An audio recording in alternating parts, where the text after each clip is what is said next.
I have been thinking about my relationship to alcohol because one of the most uh, critical forms of feedback that I ever got from a job was that from a mutual friend who said, Christian is bad at self-care, to another mutual friend that mutual friend was my supervisor. And the reason why she might have an insight into whether I was bad at self-care is because she saw me in a very unique position. I was the group lead. I was I'm part of staff, in-camp staff for a Quaker camp for a summer, which is an exercise in figuring out how to take care of yourself. As you are also working in an environment where you don't have access to as much technology, you're not allowed to drink, and you're in the woods with these young people, trying to also get them to figure out how to entertain themselves without technology, without the easy things to go to.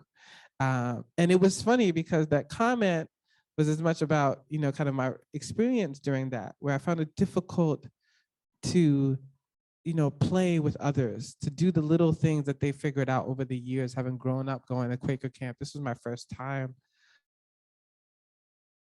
going to Quaker camps. So they, folks have these little games and they have these little things that they do with each other to socialize, to sort of pass the time. And I wasn't used to that. So I had a really hard time. But it was actually the celebration after, which is like this whole summer, we basically, sort of been abstaining from alcohol. We've had to also limit other ways of doing other kind of self-care, as I mentioned, or self-soothing. And I took a drink.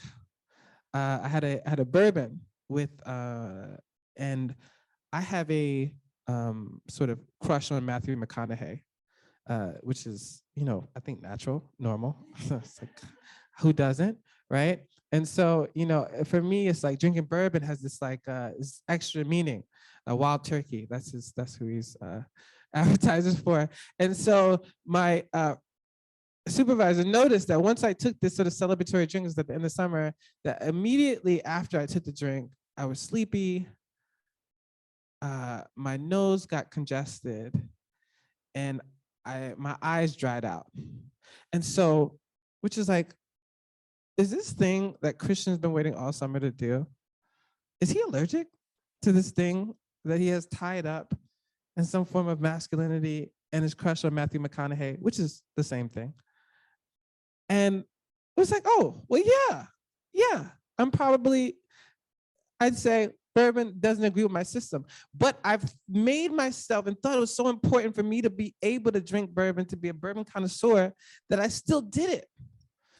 And so once I saw that sort of feedback and remembering that moment, because I remember her face was like, are you allergic to bourbon?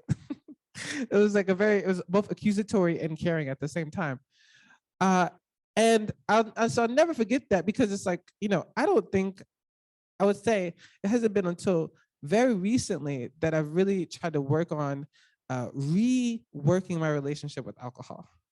Because I think back to when I was younger in Philadelphia after my first year of difficult service, the place that I went to for community, for support, was my local bar. That's where I made the friendships and connections that helped me find another job, and also like build the relationships to stay in Philadelphia. But at the same time, I had developed this dependent relationship on something that was hurting me. And so that kind of self-awareness has taken years to kind of go from noticing then to change in behavior. But I will say, after that experience of being in a summer camp, being in a sort of environment that forces you to rethink how you're going to take care of yourself, when I went to Ghana for a year, the next year, and this is actually the 6-year anniversary of, I believe, the first time I spoke at Riverdale, which was about that trip. And one of the things that happened to me during that trip was that I had to figure out how to take care of myself in new ways. I was living in a town that had a curfew because there was inter-tribal conflict. And so the town forced folks to go aside at 4 o'clock. So from 4 to the next morning at 6 a.m., I could not leave the house. So that means I had to figure out something. And I couldn't go to that. I couldn't go to a bar. I couldn't go to a party. I couldn't go talk to people. It was everything had to be in that time period, almost 12 hours. I was confined to the place that I was staying. So I had a weight room built, a little gym. I would go from, it was a carpenter. He built it out of wood and, poorly, but enough for me to be able to engage in these activities or engage in something I thought was important for my well-being, right? To like carry me through that year. And I feel like that, along with writing consistently, reading consistently, looking for music that I enjoy that I had to refine because I didn't bring any of my music catalog with me. I didn't realize that I wouldn't be able to buy music in Ghana the same way that I thought I would. I bought a few CDs that didn't work from a CD shop. This is like, it was a whole journey that I had to figure out how to take care of myself. So the question of whether self-care is selfish, right? I think about how my relationship to alcohol has impacted my relationships with other people. The times when I've been too tired or focused on a sort of goal of either going to the bar instead of having a conversation with someone who wanted my attention. I think about how it makes it difficult for me the next day to get up early and write and think and sit and reflect. It took accepting that there were, it took 7 years to acknowledge what that person said, to get to the point where I think this has been the first time this January where I've been able to limit my consumption to like 2 nights a week. And that both came from a sort of coordination of things, from being able to notice how important fitness was to my wellness, how important like certain relationships and being able to be present was to my wellness, and to be able to realize the negative, or to accept the negative impacts and wanting something else, right? Wanting to feel or to believe that it's possible to feel something different. And it's been a gradual process. And so what I want to do today is I want us to look inwardly as well. And when we think about, there's this poem that I read to young people and I share with them. Billy, can you pull it up?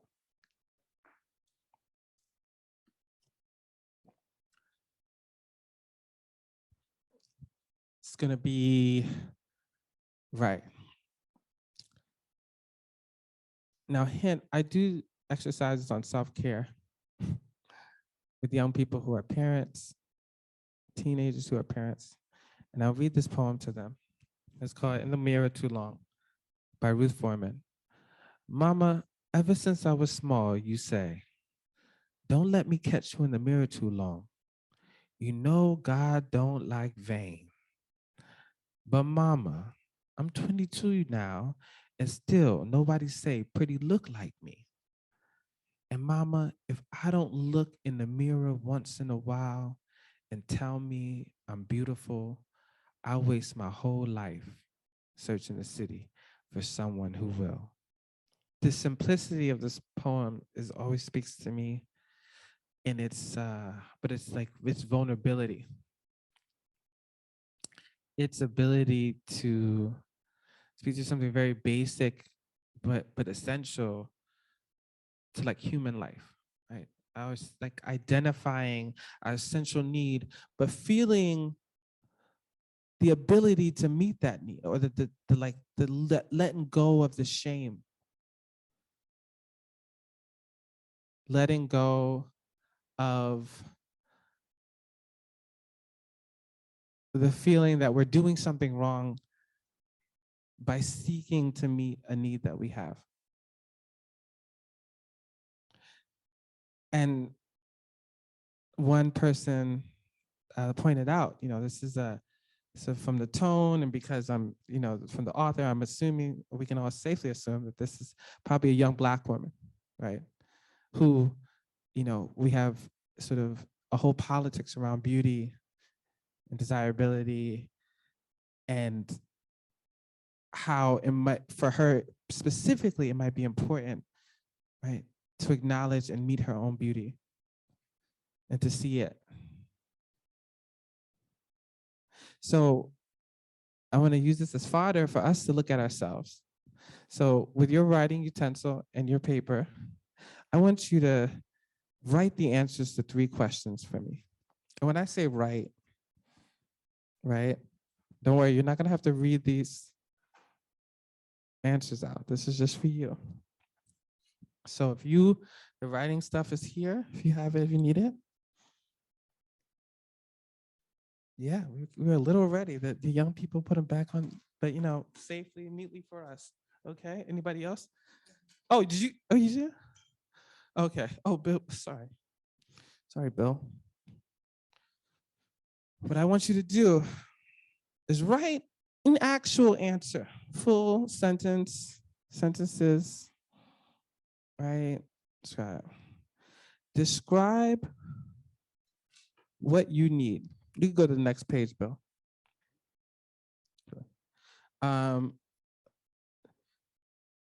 Describe what you need. Not that one yet. The questions, or yes, thank you. Sorry, wasn't clear. Describe what you need. So write a third sentence. We're gonna have some music playing after I finish reading these. Describe what you struggle with. And describe who you want to become. All right, so I want you to write those in 3 different sections. Write a full sentence or a few 2 sentences for each one.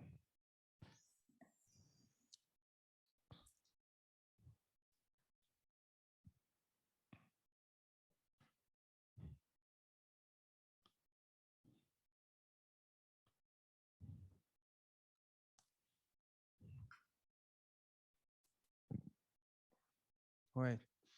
You could be as vulnerable as you want. I won't make you read all of it.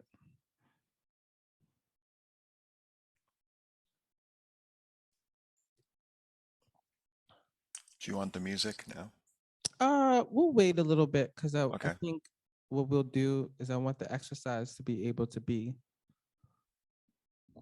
recorded together. If you want to edit it like that, but I don't know. You got this. Trust you. Joan trusts you, so I trust you.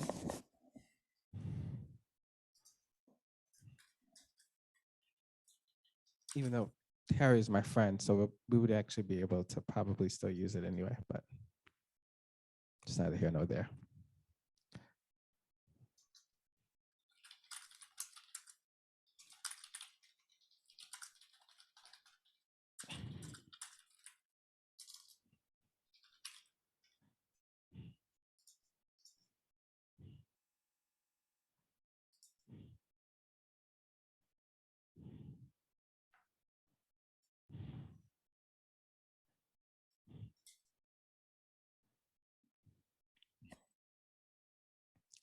All right. Are folks okay in the online? Do they have questions? They can send them via chat. Look, I see some blank screens. Does that mean people are writing? I'm excited. I can't wait.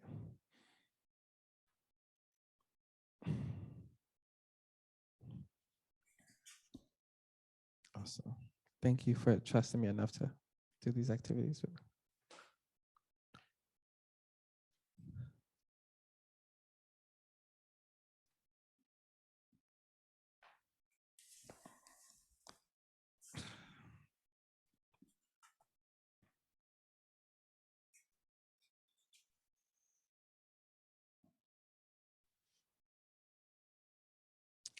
So now this is what I want you to do. So Billy, remember that second picture? I want you to treat this like an erasure poem. I know I'm not making you write a poem. Okay, I am.